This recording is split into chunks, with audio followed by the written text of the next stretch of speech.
예, 그 다음에는 이제 성종으로 가겠습니다. 성종. 성종이 이제 15세기의 마지막 왕이라고 생각하시면 돼. 그래서 15세기 말. 그래서 이제 여기 잘 안 보이시니까 요 아래로 내릴게요. 자, 그래서 성종.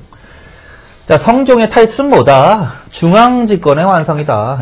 일단 중앙집권화가 보통 어느 나라나 초에는 건국 초기에는 전기에는 체제 정비에 주력하는 거죠.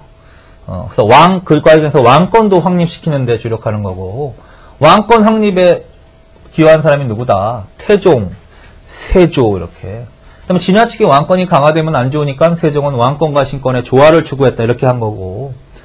그리고 세종 때부터 본격적인 모범적인 유교 정치가 시작된 거고, 그 다음에 문물제도가 정비되기 시작을 해서 성종 때에 일단락됐다, 그런 의미입니다. 그래서 중앙집권의 완성이다.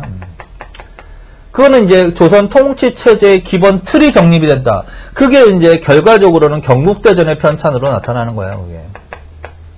경국대전이 완성되는 때가 이때다. 그래서 중앙집권화의 완성. 그래서 그거 하나. 그 다음에 양가로 2번 있죠? 그건 뭐냐면 세조 때의 정치하고 비교를 하는 거야. 세조 때는 왕권을 강화시키기 위해서 유교를 오히려 탄압을 했단 말이죠. 언론도 탄압했단 말이죠. 육조직계제를 실시하고 집현전과 경연을 금지시켰단 말이지. 그런데 그게 잘못된 정치, 유교 정치는 아니거든, 이게. 그래서 세조 때에 삐뚤어진 굴절된 유교 정치를 바로 잡아야 된다라고 하면서 유교 정치를 보다 강화시키는 거야. 그래서 무엇을 설치했다? 홍문관을 설치했다. 그냥 줄. 홍문관은 집현전의 후신이에요. 그래서 집현전은 세종 때 설치돼서 세조 때는 폐지시켜버렸지. 그 다음에 홍문관으로 다시 설치하는 거지. 그 다음에 경연을 활성화시킨다. 경연은 뭐냐면 왕이 신하들과 학술 토론하는 거야. 학술 토론하는 거. 그러니까 이 유교 정치하에서 왕도 전제 정치를 막기 위해서는 공부를 해야 된단 말이죠. 그래서 왕과 신하들의 공부하는 자리를 경연이라고 이해하시면 되는데 그거를 활성화시킨다라고 나와야 돼, 항상. 그 다음에 또 무엇을 설치했다? 독서당제. 이거는 세종대왕 때의 사가독서제. 아까 읽었던 거. 집현전 관리들을 세종이 무척 총애했죠.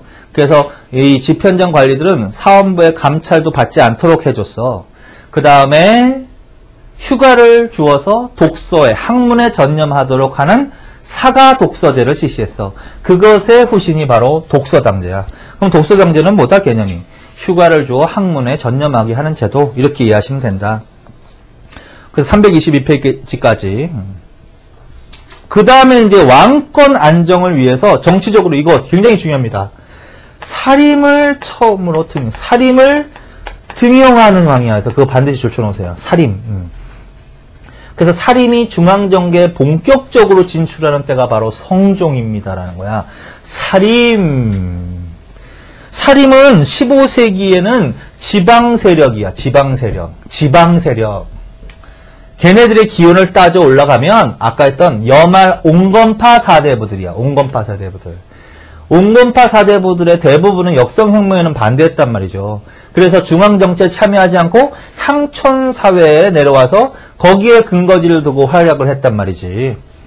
그런 사람들이 주로 이제 영남지방과 기호지방을 중심으로 학파가 형성이 되더라는 거지. 얘네들은 정치를 안 하니까 주로 학문, 성리학을 닦으면서 철저하게 학통으로 뭉쳤단 말이지.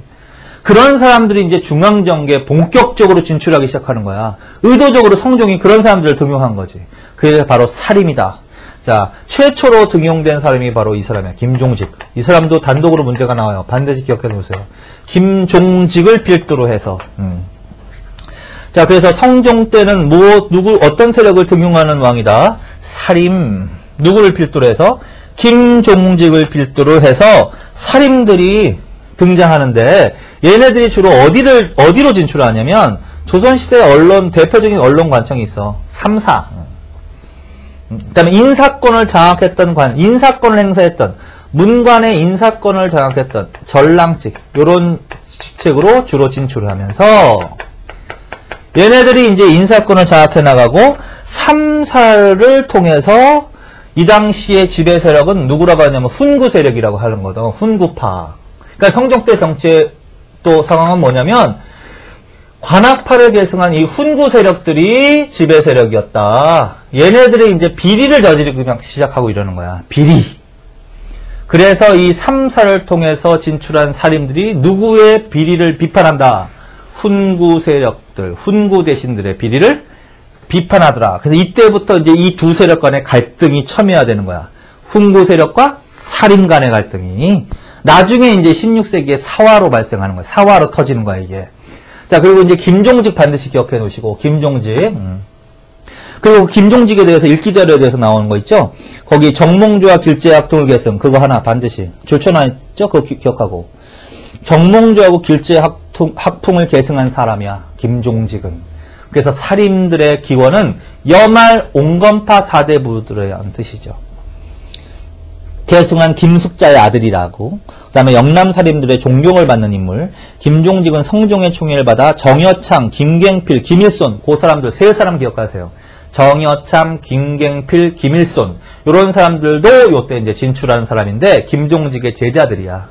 자, 김종직은 여말 정몽주 길제학통을 계승한 사람입니다. 정여창, 김갱필, 김일손 등의 제자들을 두었습니다. 그 다음에 거기 끝에 조의제문, 그거 반드시 줄쳐놓으세요. 조의제문을 저술한 사람입니다. 나중에 이게 문제가 돼서 사화가 발생하거든. 그게 바로 연산군 때 발생했던 무오사화의 배경이 되는 글이야. 자, 그래서 그거 줄쳐놓으세요. 반드시 기억해놔. 김종직. 그리고 김종직을 중심으로 하는 무슨 세력들? 살인 세력들. 그래서 그렇게 반드시 정리해 놓으십니다. 그 다음에는 이제 줄만 쳐놓는 부분이야. 변찬사업, 역사서업. 니은의 그 동국 통감 있죠? 그거는 특히죠. 단군을 국조로 하는 우리나라 최초의 편년체 통사다. 이건 어느 때부터 편찬되기 시작했냐면 아까 기억 안 나실 거야. 그냥 써놓기만 하세요. 나중에. 그리고 나중에 외우세요. 세조 때부터 편찬돼서 요때 완성되는 거. 윤리서 국조 오레이, 그거 반드시 줄. 그 다음에 법률서 경국대전 줄. 이거는 아까 이것도 마찬가지로 세조 때 편찬돼서 요때 완성되는 거. 동문선 줄. 동구 여지승남줄, 요런 것들. 이제 나중에 이제 다 한 번씩 더 보게 될 거예요. 이건 어느 왕 때 편찬되는 거다? 성종 때. 그 다음 5번, 관수관급제 시시고 줄. 자, 이것도, 자, 토지경병 및 관리들의 수조권 남용 등의 수탈을 방지고 줄. 두 번째 줄에, 국가에서 경작자로부터 직접 조를 받아들여 관리들에게 현물을 지급고 줄.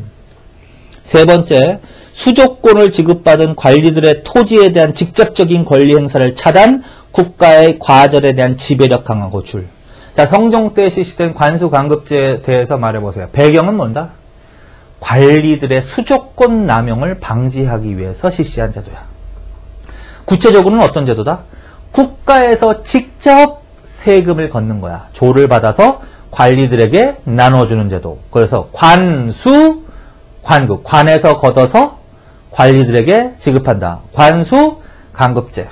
궁극적으로는 이게 국가의 농민과 토지에 대한 지배력을 강화시키기 위한 목적이다. 뭐 이런 식의 의미가 있는 거죠.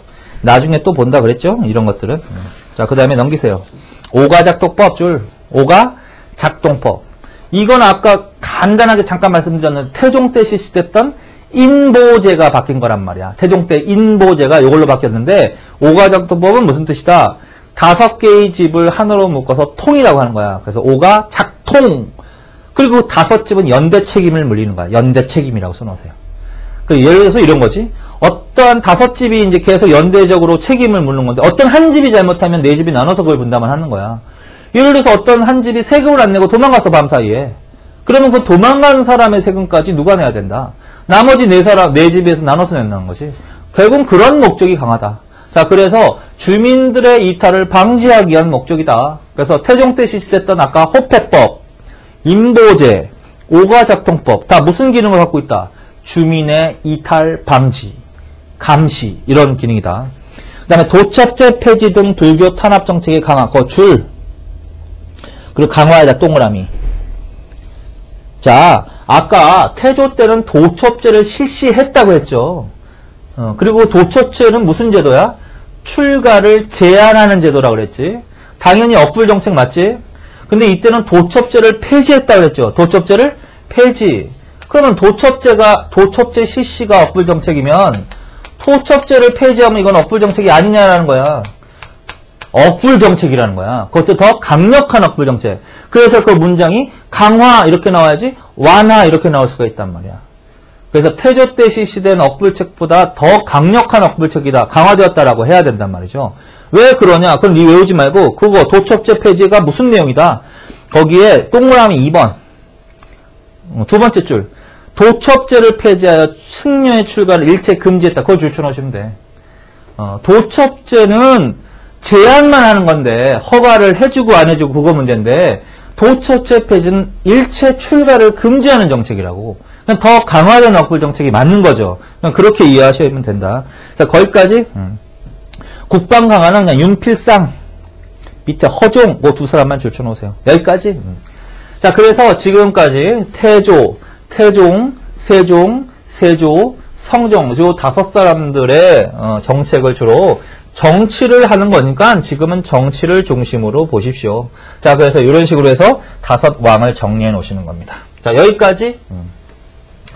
자, 그래서 이제 조선 전기의 정치에서 첫 번째 조선 전기 주요 왕들의 정책들을 정리해 놓는 게 하나가 있었단 말이지. 자, 그 다음에 이제 어디로 갑니다. 제 3절로 가겠습니다. 통치체제의 정비로 갑니다. 이것도 뭐 어느 시대나 있는 거잖아. 주요 왕을 정리했으면 그 다음에 이제 조선 건국된 이후에 통치체제가 정비되어 나가는 거지. 통치체제는 크게 보면 4가지가 있는 거죠. 그렇죠? 4가지가. 그래서 중앙통치체제 맞죠? 그 다음에 지방통치체제. 그 다음에 군역제도하고 군사조직. 그 다음에 관리 등용 방법 이렇게. 자, 그래서 요 부분을 특히 고려하고 조선에서 요 부분이 좀 문제가 나온단 말이죠. 그래서 정리를 좀 잘해 두시라는 거지. 그런데 이제 중앙통치체제를 이제 먼저 하시는 건데, 결국은 중앙통치체제에서도 문제가 날 부분은 정해져 있는 거야. 결국 무엇의 문제냐? 관리의 위계질서, 관품의 문제, 관등, 관품의 문제, 그거 하나랑, 그 다음에 행정기구의 문제, 행정기구의 문제, 행정관청의 종류와 특징, 그걸 주로 집중적으로 물어본다. 2개 있지만 이걸 더 잘 물어본다. 행정기구의 종류. 그래서 그걸 이제 정리해 나가시는 거예요. 근데 이제 그 전에 이제 관등제에 대해서 하나를 정리해 놔시는 거야. 자, 323페이지에 거기 양가로 1번 있죠? 그건 나중에 보고, 나중에 다 보고 이해를 하는 거야. 그거는. 자, 어디로 가냐면, 324페이지로 양가로 1번 관등체계로 갑시다. 자, 조선시대는 여러 가지 관직이 있지. 그런데 이제 그 중에서도 문반 있고, 무반이 있다. 그래서 합쳐서 얘네들 양반이라고 부르는 거야. 그런데 이제 여러 관직이 있지만 조선시대는 누구 중심의 사회다? 양반 중심의 사회다. 그래서 이제 문무반을 기준으로 하는 거야. 중심으로 하는 거야. 문무반은 위계질서를 나눠놓는 거지. 문무반은 몇 품을 기본으로? 9품을 기본으로 해서. 9품. 문무는 1품부터 일단 기본적으로 9품까지 돼 있어요. 9단계로 나눠져 있는 거지. 그런데 이제 이걸 기본으로 한 건데, 거기에 정과 종의 구분이 있어. 정종의 구분이 있어. 그래서 각 품마다 정종에서 각 품마다 2개의 단계가 있단 말이야. 그래서 총 18품계라고 한다. 그래서 조선시대의 이 문무는 뭐야? 몇 품계다? 18품계로 돼 있다. 18개의 위계질서로 이루어져 있다. 일단은 크게. 18품계라고 한다. 그런데 여기에 더 나아가서 특히 6품 이상은 상하 구분이 더해진다. 상하 구분이 더해진다. 그래서 총 몇 단계로 이루어져 있냐면 30단계의 위계질서로 이루어져 있다. 이렇게. 자, 그래서 이거 하나 그냥 문장 하나 줄쳐놓으세요. 문무 9품을 기본으로 18품계로 정비됐으면 정종, 그 다음에 총 30단계 위계질서로 되어 있습니다. 이건 대충 이렇게 되는 거예요. 이제 이해하기 위해서 예를 한번 할게요. 그러니까 지금하고 비슷한 거예요. 공무원이 일단 기본적으로 일반직 공무원이 이제 공무원 들어가면 1급부터 9급까지 돼 있잖아. 그래서 그렇다는 거야. 그래서 1품이라고 하는 거지. 그 다음에 뭐 2, 3, 4, 5, 6, 7, 8, 9 해가지고 9품 이렇게 돼 있다는 거야. 기본으로. 그래서 1품부터 9품까지 돼 있다. 문무. 그게 기본이야. 근데 각 품계마다 단계가 2개가 있는 거야. 정, 종 이렇게. 여기까지. 정, 종 이렇게. 무슨 말이냐면 같은 일품이라고 해도 정일품이 있고 종일품이 있어요. 누가 더 높다? 정일품이 더 높은 거야. 그래서 정일품, 그 다음에 높은 사람은 종일품, 그 다음에 높은 사람은 뭘까? 정이품, 그 다음에는 종이품, 이런 식으로 해가지고 끝까지 간다는 거지. 그러면 몇 단계야, 총? 18단계가 나오는 거죠. 그래서 그걸 18품계라고 하는 거야. 그래서 정종이 포함돼서 뭐다? 18품계, 이렇게. 그런데, 몇 품 이상은, 자, 3품 있고, 6품이 있는데, 그 6품 이상은 또 어떻게 돼 있다? 6품 이상은, 거기에 뭐가 돼 있냐면, 결국 이렇게 되는 거야. 정에도, 종에도 이렇게, 상, 하, 이렇게 돼 있어. 그게 몇 품까지 그렇게 돼 있어? 6품까지. 이거는 외울 필요가 없는 거야. 그냥 이해만 하기 위해서 문장만 줄쳐놓으면 끝인데, 상, 하, 이런 식으로 돼 있다는 거지. 하, 상하, 이렇게. 그래서 어떻게 읽냐면, 정일품 상계, 이렇게 읽어. 이게 제일 높은 사람이야. 두 번째 높은 사람은, 정일품 하계, 이렇게. 세 번째 높은 사람은, 종일품 상계. 네 번째는, 종일품 하계, 이런 식으로. 그러니까 일품이긴 하지만 위계질서가 그 안에 4가지 단계가 들어가 있는 거죠. 그렇지? 4가지 단계가 들어가 있는 거죠. 그게 몇 품까지 돼 있어? 6품까지 돼 있죠. 그래서 총 세어보면 24단계로 돼 있단 말이야. 1품부터 6품까지는. 그리고 7, 8, 9, 3이지. 이거는 상하는 없고 종종만 있잖아. 그러니까 2단계로 돼 있지. 3품은. 그럼 6단계. 그럼 24 플러스 6은. 그래서 총 30단계. 그래서 30단계로 나눠져 있다. 이렇게 얘기하는 거죠. 이건 이해만 하는 거지. 이걸 외우라는 소리가 아니에요, 절대로. 자, 그래서 문무 9품을 기본으로 정종 18품계. 총 상하까지 포함하면 몇 단계? 30단계의 위계질서에 있다. 자, 그 다음에 이제, 자, 3품 이상을 뭐라 그런다? 당상관. 3품 이하를 뭐라 그런다? 당하관. 6품 이상은 뭐라 그런다? 참상관. 6품 이하는 참하관. 이런 식으로 된다는 거지. 자, 그래서 지우고 또 하나 줄쳐놓으세요. 무슨 구분이 있다? 당상관, 당하관의 구분이 있다. 당상관, 당하관의 구분이 있다. 기준은 3품을 기준으로 일단. 그래서 3품 이상은 통틀어서 당상관이라고 하는 거야.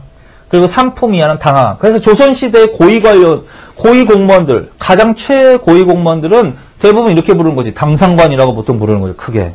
3품 이상의 공무원들. 그리고 당상관의 특징에 대해서 줄을 쳐놓으세요. 당상관. 당상관은 어떤 애들이야? 당상관은 몇 품 이상? 3품 이상의 고위공무원들을 말한다. 그 얘네들이 조회라고 해, 조회. 조회에 참여하는 공무원들이야. 조회. 이거 조회는 국무회의라고도 하면 돼. 국무회의. 그게 어떤 식으로 표현되어 있냐면 거기에는 314페이지에, 아니야, 325페이지로 갑시다. 거기 기능, 니은, 맨 위에 기능, A, 당상관, 그거 줄쳐놓으시고, 3품 이상 줄, 왕과 더불어 정책을 심의하거나 중요 정책 결정에 참여, 그거 줄쳐놓으시면 돼. 그게 바로 조회야. 왕들이 신하들과 중요한 국가의 중요 정책을 심의, 의논하는 자리를 뭐라 그런다? 조회라고 하거든. 그걸 국무회의라고도 해. 거기 써놓으세요. 거기에 참여해서 결국은 국가의 중요 정책에 대해서 자신들의 의견을 개진할 수 있는 고위공무원들. 걔네들이 당상관이라는 거야. 그 다음에, 주요 관서의 장 줄쳐놓으세요. 주요 관서의 책임자들은 최소한 뭐야? 당상관이야. 그 다음에 지방에 파견되는 관찰사. 관찰사도, 누가? 당상관이 파견됐다. 그래서 요 정도. 그래서 당상관, 이렇게. 그리고 당하관은 그냥 실무 행정에 종사한다. 이런 식으로 알아두십시오. 그 다음에 또 뭘 또 있다? 참상, 참하관도 있다. 이거는 그냥 구분만.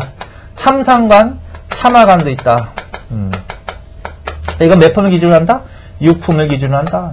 그래서 6품 이상은 참상관, 6품 이하는 참하관 이렇게 한다는 거지. 자, 그래서 그거 가볍게 줄쳐놓으세요. 자, 그 다음에 이제 뭘 마지막으로 정리하면 끝이냐면 행수제도를 정리하면 끝이야. 자, 무슨 말이냐면 조선시대에는요, 관등과 관직이 결합돼 있어. 관등과 관직이 결합돼 있다. 이게 무슨 말이냐면 어떤 행정기구를 만들고 그 행정기구 안에 관직을 만들겠지. 직책. 그리고 각 그 직책은요. 품계가 다 정해져 있어. 그러니까 어떤 품계가 임명되는 자리라는 게 딱 정해져 있다고. 그게 바로 관등과 관직이 결합되어 있다. 이런 식으로 설명한다. 이게 원칙이다. 원칙. 원칙. 그래서 예를 들어서 2조 판서. 2조 판서는 뭐냐면 2조의 책임자를 2조 판서라고 하거든요. 2조 판서 누구 이렇게 만약에 관직 명칭이 나왔어. 그러면 이 사람은 말 안 하면 그냥 이품이야. 무슨 소리냐면 이 판서, 육부의 판서, 책임자인 판서라는 자리는요. 이품의 품계를 갖고 있는 사람이 할 수 있는 벼슬이라는 거야. 그런데 이게 원칙인데 예외도 있다. 예외. 어떤 예외가 있을까요? 예외. 관등 자신이 갖고 있는 품계가 임명되는 관직보다 높은 경우가 있어. 관직보다 높은 경우가 있어. 이걸 이렇게 불러. 계고직비. 직역을 해. 계고직비가 무슨 뜻이다? 계가 뭐다? 품계. 그게 관등이야. 품계가 높고 그 다음에 직은 낮다 이런 뜻이야. 그게 이 경우지. 그러니까 어떤 사람이 예를 들어서 일품의 품계를 갖고 있는 공무원이 있죠. 그런데 일품의 품계를 갖고 있는 공무원이 2조 판서에 임명되는 경우도 있을 수 있다라는 거야. 그건 예외인 거지, 예외. 그런 경우에는 원칙과 구분하기 위해서 관직명 앞에 뭐 행자를 붙였다. 행자. 그래서 이 경우는 2조 판서 아무개 이렇게 불렀다는 거야. 자, 그래서 관직명 앞에 뭐가 붙으면 행자가 붙으면 그게 무슨 경우다? 계고 직비의 경우다. 그럼 반대 경우도 있을 수 있죠, 뭐. 무슨 말이냐면 3품의 품계를 갖고 있어. 그런데 2조 판서에 임명된 경우도 있을 수 있다는. 원래 2조 판서는 2품의 품계를 갖고 있는 사람이 할 수 있는 벼슬인데 이 개인적으로 볼 때는 이 사람은 승진한 거죠, 사실은. 승진. 그래서 이거는 관등이 어떻게? 관등이 관직보다 임명된 관직보다 따진 경우도 있다. 이거는 거꾸로 하면 돼. 개가 비야. 개가 비 낮아. 그다음에 직이 높아. 갭이 짙고. 이런 경우에는 관직명 앞에 뭘 붙였다? 숫자를 붙였다라는 거야. 숫자. 이런 경우는 수 2조 판서 아무개 이렇게 된다는 거죠. 그래서 이걸 합쳐서 무슨 제도라고 하는 거야? 행수제도라고 하는 거야. 그래서 이거는 문장 하나 정도로 나올 수 있어. 무슨 말이냐면 품계가 높은 사람이 낮은 관직에 임명되는 경우에는 관직명 앞에 행자를 붙였다. 이렇게 나와야지 정상인데 숫자를 붙였다. 이런 식으로 나올 수가 있다. 그것만 좀 가리시라고요. 근데 이거 헷갈리니까 계고직비행 계속 읽어볼 때 계고직비행. 그리고 계고직비는 머릿속으로 이해하시란 말이야. 어떤 경우라고 계고직비가? 계가 품계가 높은 사람이 낮은 관직에 임명되는 경우. 계고직비는 무조건 자동적으로 행. 그럼 반대의 경우다. 그러면 수 이런 식으로. 자, 그래서 공무원의 위계질서와 관련된 거는 이 정도로 정리해 놓으시라는 거죠. 뭐 그렇게 큰 내용은 없다. 여기를 집중적으로 내지는 않는다. 그런데 한번 읽고 넘어가시라는 거야. 자, 그 다음에 제일 잘 나오는 부분은 어디다? 325페이지 양가로 3번 행정기구의 정비. 그거 줄 쳐놓으시고 별표 쳐놓으시고 거기를 정리하시는 거야. 이거 지울게요. 자, 행정기구. 그리고 이제 하나씩 정리해 나가는 거는 거지, 뭐. 조선 정기의 정치는 의정부가 중심이야. 의정부와 그 밑에 뭐, 육조 체제. 그리고 이제 각 관청의 종류와 특징을 정리해 놓는 거죠. 이 의정부는, 최고야, 최고기구야. 최고 합의제 기구야, 최고 합의제. 조선시대 최고 합의제 기구는 뭐다?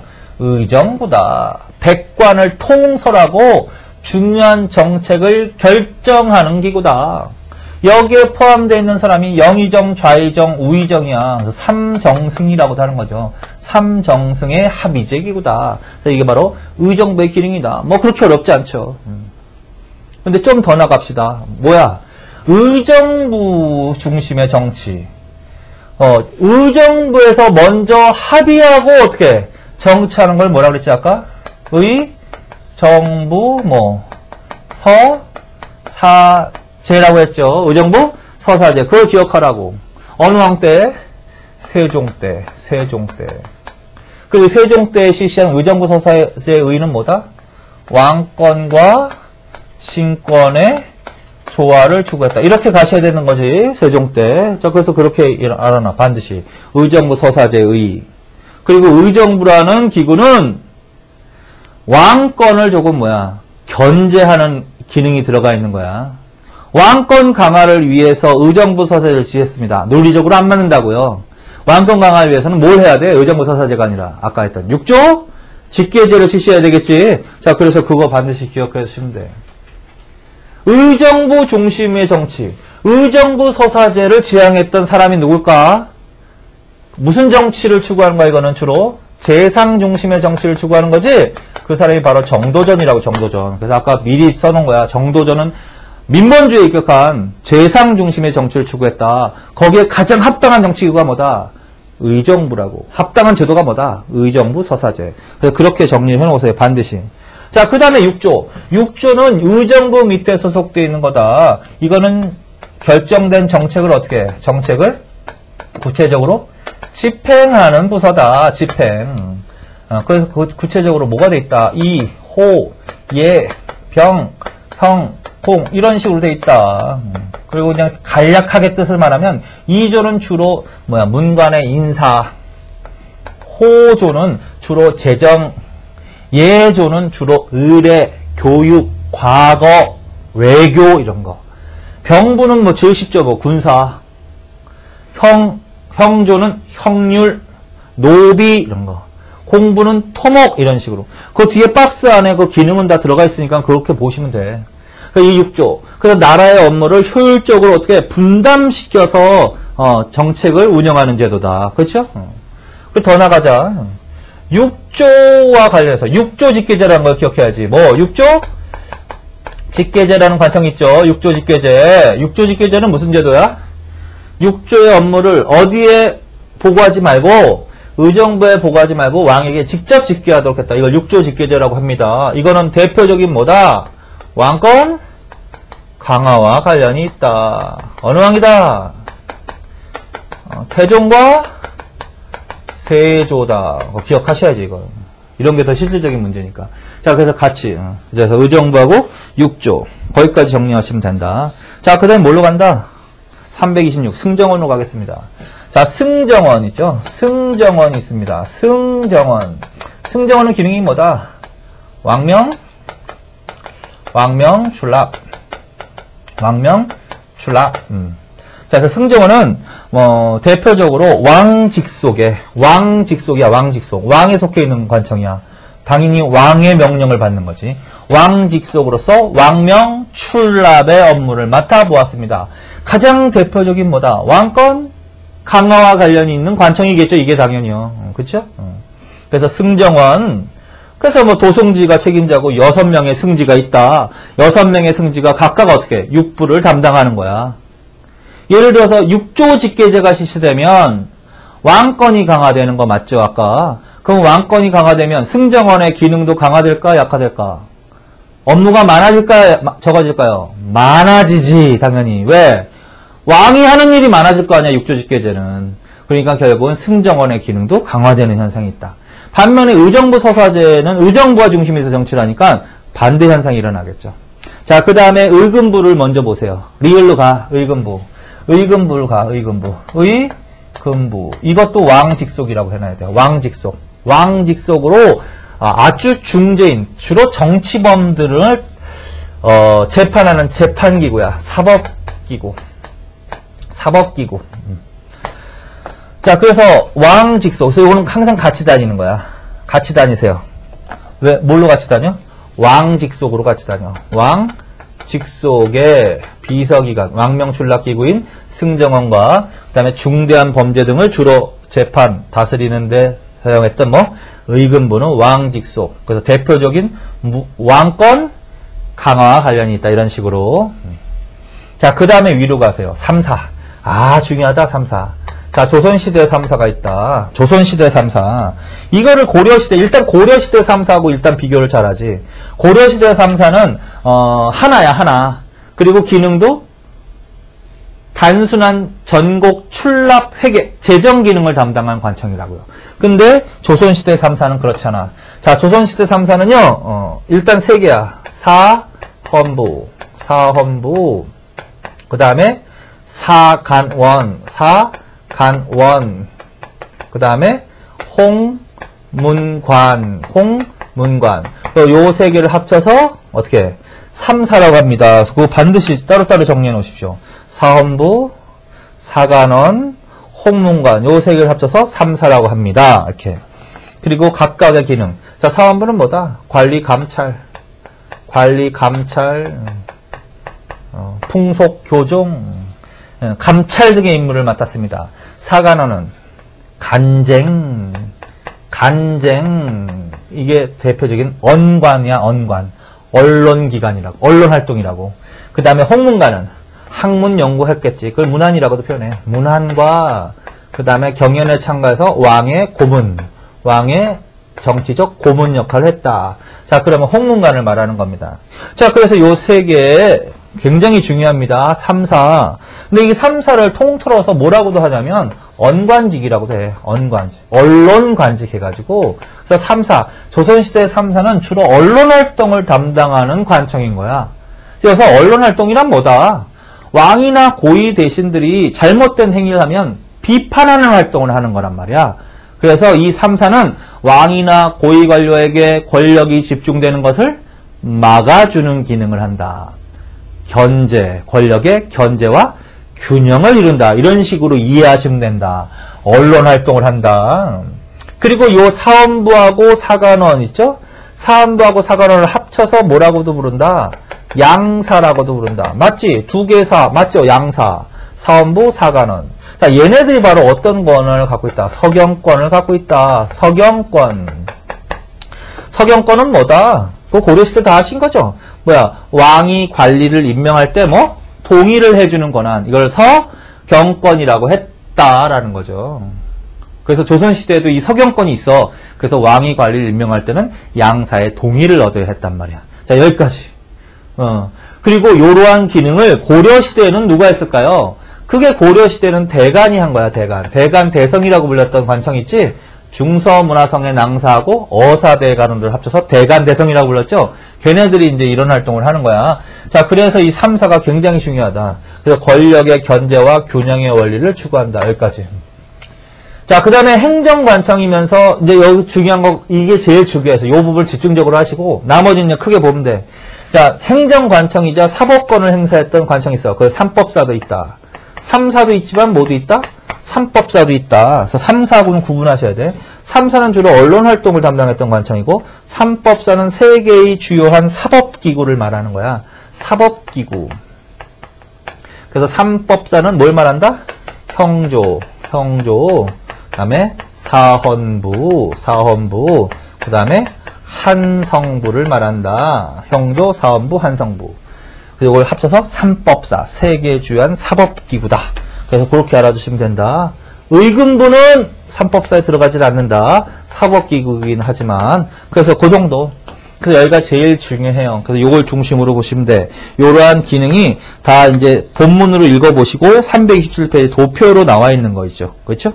그래서 의정부 설명드렸고 6조, 승정원, 의금부, 그 다음에 사헌부, 사간원, 홍문관 합쳐서 3사. 여기까지 제일 중요하다.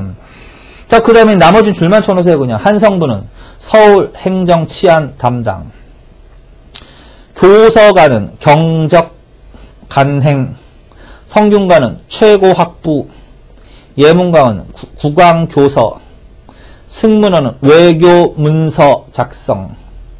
그리고 합쳐서 교서관부터 승문원을 뭐라고도 부른다? 끝에 사관이라고도 한다. 사관.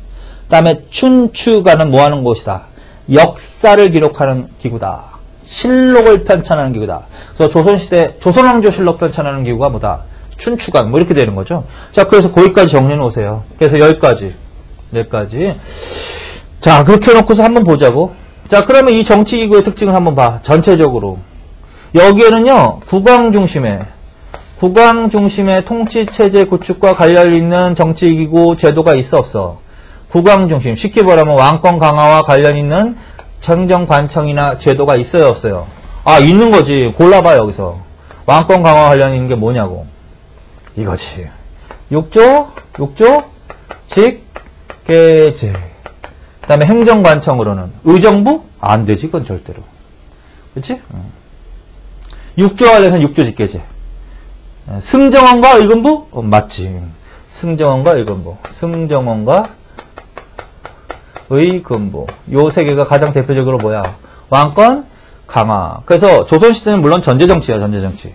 전제군주제 국가야. 그러나 유교 정치에서는 권력이 한 곳에 독점되는 것을 막기 위한 제도적 장치도 있다라는 거지. 그 대표적인 이유. 국왕 중심의 통치체제도 있고, 반면에 왕권을 조금 견제하는, 견제하는 제도적 장치도 있다라는 거죠. 그게 대표적인 게 뭘까? 골라보세요, 여기서. 의정부야, 의정부. 내지는 의정부. 이래도 되고, 의정부 서사제라고 합니다. 의정부 서사제. 그 다음부터 뭐가 있을까? 3, 4. 자, 이게 바로, 이거는 뭐 무조건 외우는 게 아니라, 이걸 기능을 외우시는 거고, 그걸 통해서 이제 표출, 이렇게 나눠볼 수 있다라는 거지. 그걸 이따가 나중에 다시 보자라는 거예요. 그게 어디에 나와 있어요, 어디? 맨 처음에, 어디에 나와 있지? 맨 처음에 다시 보자고 한 거. 행정기구 나올 때. 325페이지가 아니라, 어딨어? 323페이지로 가시면 거기 중앙통치체제 특징 해가지고 1번 국왕 중심의 통치체제 줄 그렇게 문제가 나오는 거야. 뭐야? 국왕 중심 통치제 관련 있는 게 6조 직계제 승정원과 의금부 그거 반드시. 그 다음에 2번은 또 다른 개념의 문제인데 조선시대는 중앙집권적 무슨 사회라고? 양반 관료제 사회라고. 그 줄 양반 관료제. 그러니까 누가 중심이 되는 거야? 양반. 그리고 관료제 사회의 특징은요. 보다 능력이 중시되는 사회.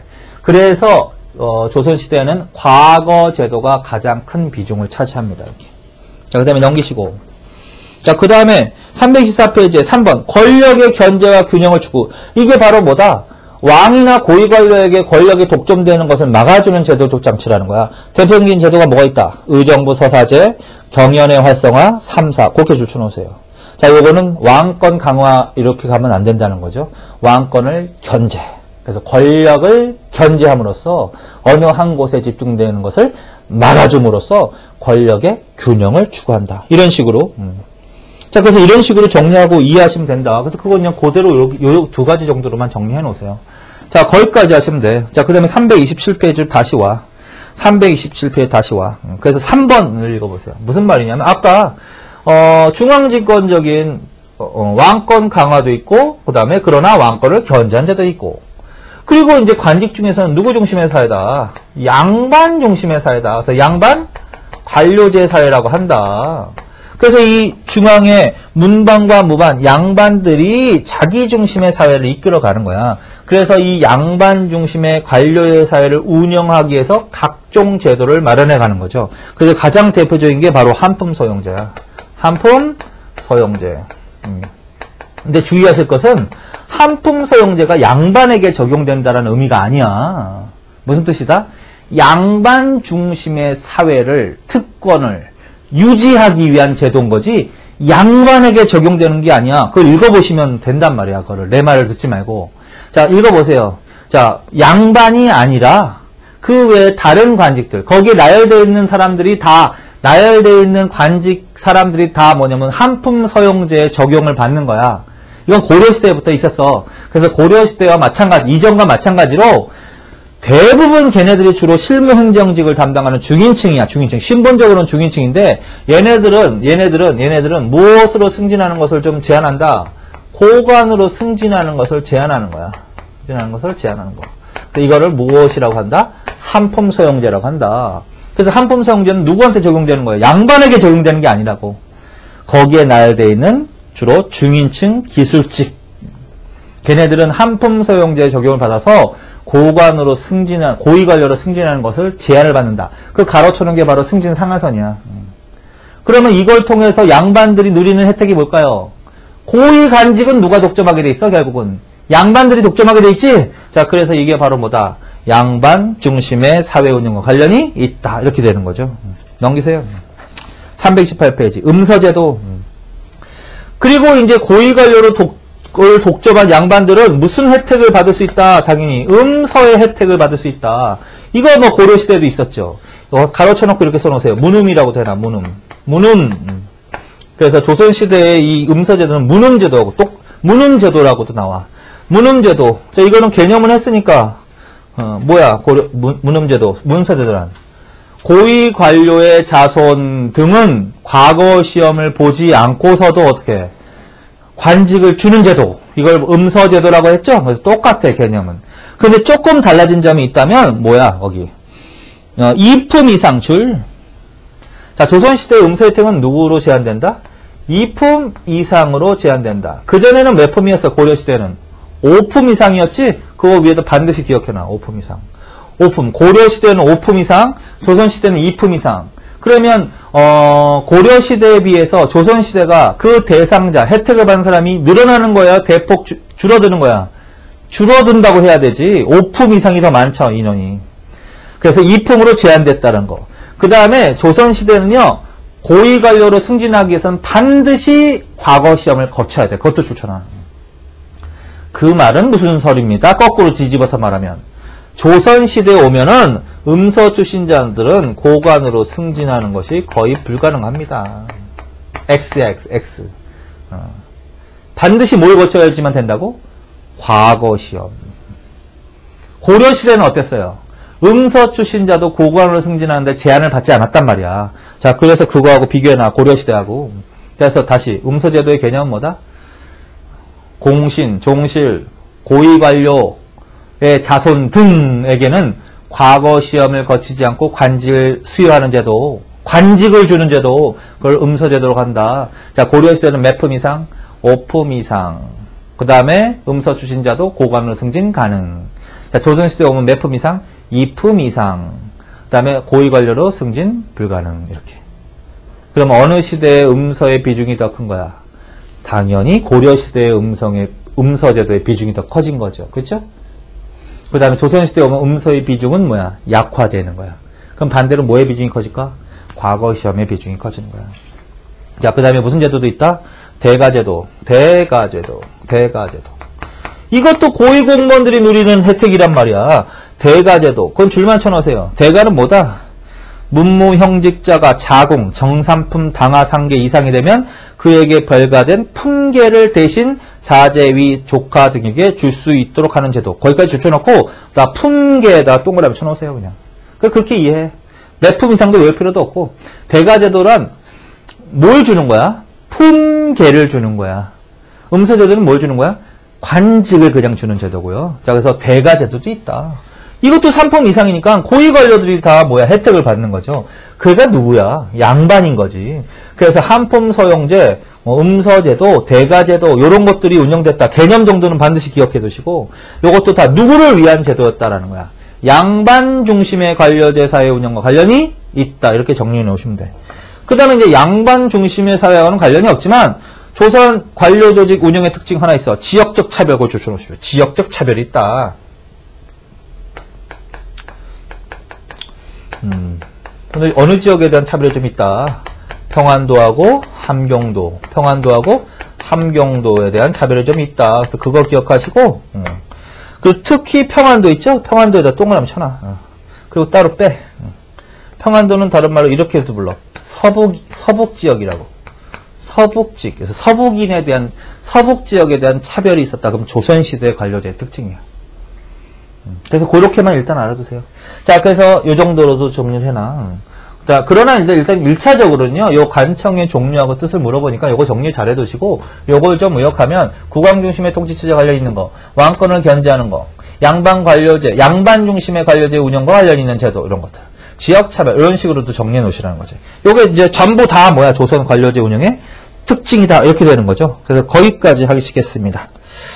자, 그러면 이제 지금까지 중앙통치체제에 대해서 하신 겁니다.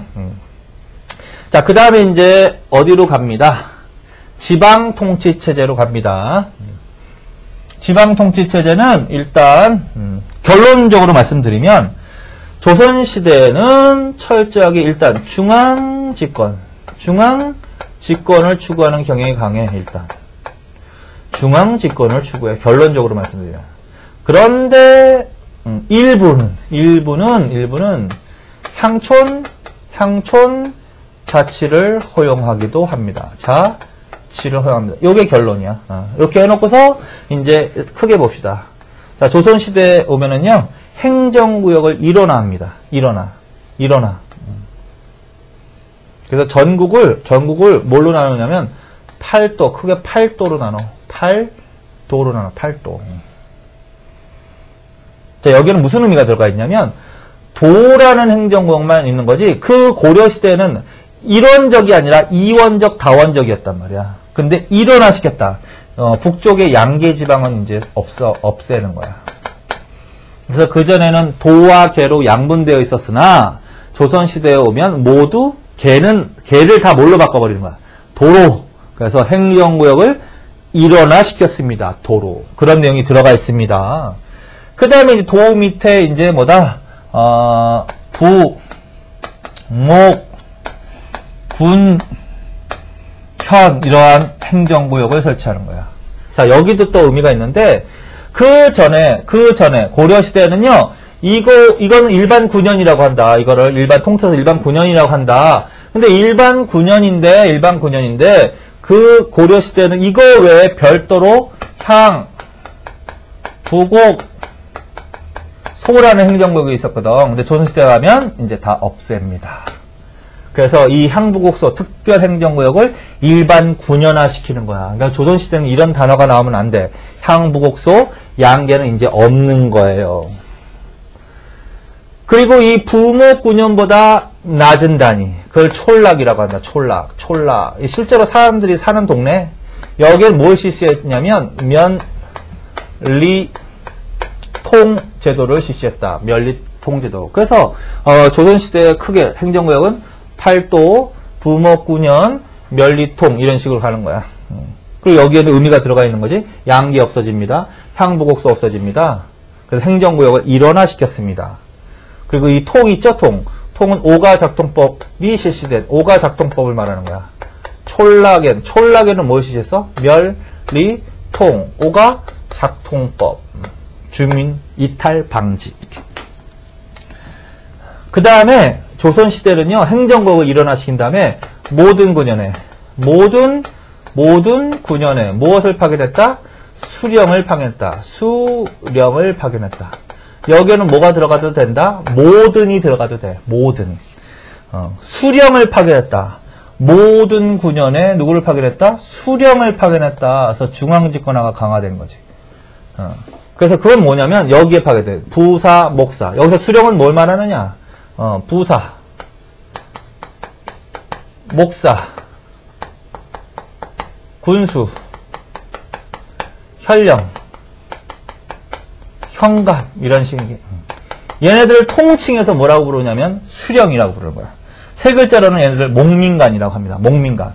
자, 그래서 모든 군현에 이렇게 해야 돼. 그래서 여기에는 무슨 의미가 들어가 있다? 그전에는 그렇지 못했잖아. 고려시대에는 수령이 파견된 곳도 있지만 파견되지 않는 곳이 굉장히 많았다고요. 그래서 파견되지 않는 것을 속현이라고 그랬지? 속현. 근데 조선시대는 속현이 있을 수가 없다. 모두 주현화시켰다. 이렇게 되는 거지. 자, 그래서 모든 군현에 수령을 파견함으로써 속현을 모두 주현화시킴으로써 중앙집권을 더욱더 강화했다. 이렇게. 그래서 부사, 목사, 군수, 현령, 현감 여기에 파견된 애들이야. 그걸 수령이라고 한다. 그리고 이제 이 수령이 주로 대민 업무를 수행하는 건데 수령을 감시해야 돼. 수령을 감시. 수령이 비리를 저지를 수가 있으니까. 그래서 수령을 감시하기 위해서 누구를 파견한다? 암행어사 출도여가 나오는 거야. 암행어사 출도여. 그 다음에 도에 파견되는 뭐 관찰사가 바로. 그래서 수령과 관찰사는 구분하세요. 관찰사는 도에 파견되는 사람을 말하는 거고 부목군현에 파견되는 사람은 통칭해서 수령 목민관이라고 하는 건데 이 관찰사의 주요 업무는 뭐냐면 수령을 감시하는 임무란 말이야. 그래서 이렇게 놓고 결국은 조선시대에는요 수령의 권한을 강화시킨다. 수령의 권한을 강화시키고 수령의 권한이 강화됨에 따라서 향리의 권한은 약화되는 거야. 근데 이제 향리가 뭘로 전락하냐? 자, 수령이 이제 주로 주요 업무를 하면서 수령을 보호자 하는 관청이 있어. 수령을 보호자 하는 관청이 아전입니다. 아전. 그래서 조선시대에는 수령을 보호자 하는 관청으로 무엇을 설치했다? 아전입니다. 아전은 어떤 체제로 되어 있냐면 육방 체제로 되어 있어. 중앙에 6조를 본받아서 2호 예병 형공 이런 식으로 육방도 2호 예병 형공 이런 식으로 되어 있단 말이야. 이거는 뭐 하는 관청이라고요? 수령을 보호자 하는 관청이라고요. 보호자. 자, 그리고 여기에 예속시킨 거야. 그래서 향리는요, 여기에 들어가는 거야. 그래서 조선시대에는 중앙집권화가 강화되면서 향리의 권한은 약화되었다. 구체적으로 무엇으로 전락한다? 아전, 육방으로 전락한다. 그래서 수령을 뭐하는 기능으로만 떨어진다? 보호자하는 기능으로 전락한다. 그래서 그거 반드시 기억해 주시면 돼. 그 다음에 이제 수령이 하는 일이 있는데, 그 수령이 하는 일인데, 그 중에서 이제 뭐다? 대표적인 업무를 경국대전에 법자시켰다고. 그걸 수령 7사라고 해. 수령 7사. 그래서 그거는 이제 나중에 보면 되는데, 농상성 이런 거 나와. 뭐 책이 있어요, 다. 농상성. 그 다음에 뭐 학교흥. 그 다음에 뭐 부역균. 그 다음에 뭐 호구증, 군정수, 뭐 사송간 이런 식으로 표현. 사송간, 간활식 이렇게. 이거 한번 책에 있으니까 한번 읽어보시면 되는데, 요거 이제 뭐다? 수령이 해야 될 주요한 7가지 임무를 말하는 거야. 그리고 나중에 책을 보면서 한번 확인하자고요. 그리고 요거는 수령이라고 그랬지? 수령은 누굴 말한다? 관찰사를 말하는 게 아니야. 그래서 육방, 수령 뭐 이렇게. 그리고 이제 조선시대에 또 이제 지방관을 파견하는데, 지방관은요, 일단 지방관의 권한이 뭐냐? 크게 표현하면 행정권이 있을 거야. 행정권. 근데 그것만 있다 그러면 안 되고, 사법권도 있었고, 그 다음에 군사권도 담당했습니다. 이렇게. 그리고 조선시대에 이제 지방관을 파견할 때는요, 자기 출신지에는 파견하지 않았어. 그걸 이렇게 표현한다. 그 제도도 알아놔요. 상피제도가 상피제도. 상피제도는 피하는 거야. 그래서 조선시대 관료제의 운영의 특징인데, 부자나 가까운 친인척끼리는 같은 관청에서 근무하지 못하게 하거나, 아니면 지방관을 파견할 때는 자기 출신지, 영보지는 피하는 거야. 거긴 파견되지 않는 거야. 상피제도. 그 다음에 임기제도가 적용된다. 임기제도가 적용된다. 임기제. 자, 그래서 임기제는요, 대략 관찰사는 360일 정도. 그 다음에 수령은 1800일 정도. 이런 식으로 임기제가 적용되었다. 자, 요게 이제 전반적으로 뭐다? 조선 지방 통치의 특징이야. 그래서 요걸 중심으로 쫙 일단 보시면 되고, 이것의 결론은 대부분은 여기에 초점을 맞춰서 중앙 집권화를 추구했다. 이렇게. 그리고 중앙 집권화를 추구합니다. 하나 더. 중앙에 뭐가 있냐면 경제소라는 관청이 있어. 그런데 일부는 향촌 자치를 허용하기도 했다 하면서 나오는 게 바로 뭐냐면 유향소야. 유향소. 그래서 경제소하고 뭘 또 정리해놔야 된다? 유향소를 정리해놔야 된다. 여기까지. 그래서 이게 이제 기본적인 틀인데, 여기까지 일단 하시고, 그 다음에 경제소하고 유향소의 문제는 조금만 쉬었다가 하시고, 그 다음에 이제 그 책으로 구체적으로 이걸 한번 확인하는 작업을 할게요. 조금만 쉬었다 하겠습니다. 쉬십시오.